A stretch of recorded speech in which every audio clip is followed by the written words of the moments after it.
안녕하세요. 정치 비평과 행동 정치비행입니다. 윤석열의 뒤끝이 장렬합니다. MBC에 대한 전용기 탑승을 허용키로 했다며 통큰 결단 운운하더니 뒤로는 외교부를 앞세워 MBC를 상대로 소송을 청구했습니다.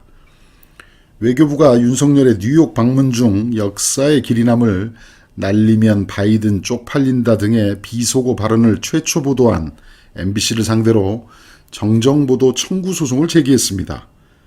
박진 외교부 장관이 원고가 되어 박성재 문화방송 사장을 상대로 소송을 냈는데 정작 비속어 발언 당사자인 윤석열은 소송에서 빠졌습니다. 외교부는 문화방송의 사실과 다른 보도로 인해 우리 외교에 대한 국내외의 신뢰에 부정적 영향이 있었다며 사실관계를 바로잡고 외교 신뢰 회복을 위해 정정보도 청구 소송을 제기한 것이라고 밝혔습니다.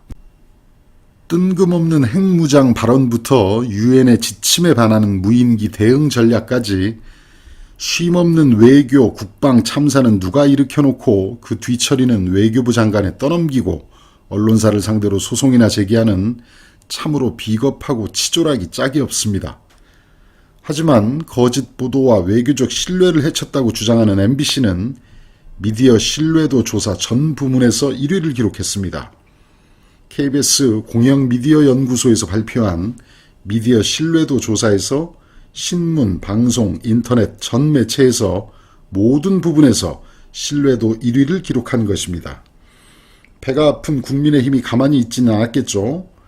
지난 5년간 편파 왜곡 방송으로 민주당 부설 방송사라느니 정권의 나팔수 노릇을 했다며 조사 결과도 MBC가 자기와 친한 신생 여론조사 업체에 의뢰해 얻은 결론이라며 신뢰성에 의문을 표합니다. 하지만 조사 주체인 KBS 공영미디어연구소는 1973년에 설립된 이래 방송의 공익성, 공정성 등에 관한 정책 연구 등을 해왔던 공영기관입니다. 50년의 역사를 가진 공영기관이 의뢰하고 발표한 조사기관을 신뢰하지 않는다는 건 윤석열과 정부 여당을 보호하는 데 눈이 먼 나머지 그냥 아무 말이나 하는 걸로 밖에는 들리지 않습니다. 오세훈의 필생의 업적으로 평가받을 김어준의 뉴스공장 폐지, 공장장 김어준이 새로 개설한 유튜브 채널 겸손은 힘들다가 그야말로 파죽지세입니다. 방송 첫 주에 구독자 100만을 달성했으며 슈퍼챗은 매일 세계 1위를 기록하는 등 폭발적인 반응을 이끌고 있습니다. 동시간대의 지상파 라디오와 인터넷, 유튜브를 모두 합쳐도 겸손은 힘들다에 미치지 못한 것으로 알려졌습니다. 없앤다고 없어지지 않는 것을 보여주려고 시작했다는 공장장의 말처럼 과거에는 없애면 없어져야 했고 그러면 구석에서 혼자 툴툴거려야 했지만 이제는 아니다. 없앤다고 없어지지 않고 더 커진다. 기득권의 카르텔의 균열을 일으키겠다고 밝혔습니다. 세계 1위를 목표로 한다는데 김어준 공장장이라면 불가능해 보이지도 않습니다. 이재명 대표가 제안한 영수회담에 대해 대통령실의 머뭇거리는 반응에 더해 정진석 국힘 비대위원장이 범죄 피의자와 대통령이 무슨 회담을 하냐며 윤석열에게 예쁜 짓을 한번 했습니다. 이에 대해 김남국 더불어민주당 의원의 속 시원한 발언이 화제입니다. SBS 라디오 김태현의 정치쇼에 출연한 김 의원은 대통령실에서 이재명 대표와의 영수회담에 선뜻 응하기 힘든 이유로 실력 차이를 들었습니다. 구체적인 사안에 대한 심도 깊은 토론은 윤석열에겐 애초에 불가하기 때문에 괜히 회담을 했다가는 큰 창피만 당할 거라는 겁니다. 이런 자신감 부족, 실력 부족이 역설적으로는 이재명 대표에 대한 전방위적인 탄압으로 이어지는 게 아닌가 생각됩니다.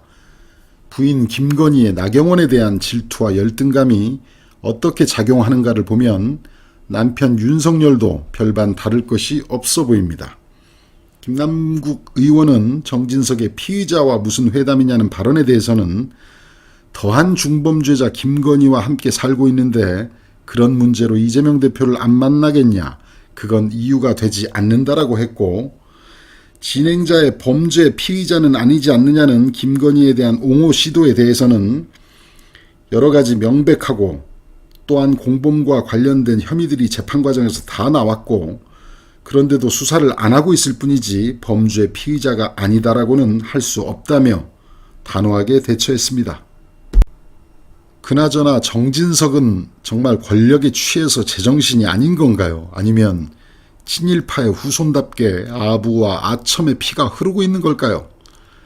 대통령 공격 시 즉각 제재를 하겠다고 밝힌 발언은 국민의힘 내부에서도 윤핵관을 제외하고는 지금이 일제시대냐, 여기가 북한이냐 등의 비판을 받고 있으며 누구의 말처럼 당명도 이제 인민의 힘으로 바꿔야 하는 거 아니냐는 조롱을 받고 있습니다.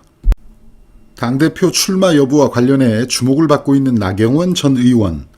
나경원 전 의원이 해임된 저출산 고령사회위원회 부위원장에 김영미 동서대 교수를 후임으로 내정했는데요.